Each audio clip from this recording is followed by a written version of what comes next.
welcome back to my channel. So for my next vlog, magluluto ako today ng crispy salt and pepper prawns. So nag-request si Habi na magluto ng favorite niyang salt and pepper prawns. So eto yung simple ko na procedure. I hope magustuhan niyo. So eto na yung fresh prawns natin. Pagkatapos hugasan, gi-coat ko lang siya ng flour, pepper, salt. Yan. So, ibabad muna natin sa pepper. Then, nagpainit ako ng mantika or oil. Then, deep fried siya para maging crispy.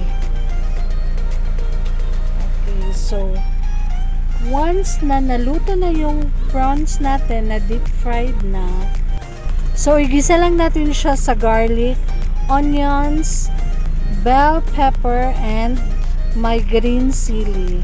So, yan na. Very simple, yet very masarap. I can assure you na masarap talaga siya. So, nangingibabaw yung pagka-salty and peppery taste niya. Etong favorite ni Habi. Happy eating, guys. Enjoy!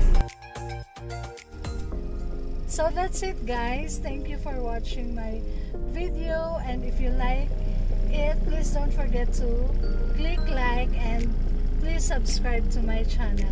God bless always. Stay safe. Guys, abangan nyo yung next vlog ko. Ito yung celebration namin ng 16th year wedding anniversary namin ni Habi. So magluluto na naman ako ng special. Bye guys, salamat, God bless.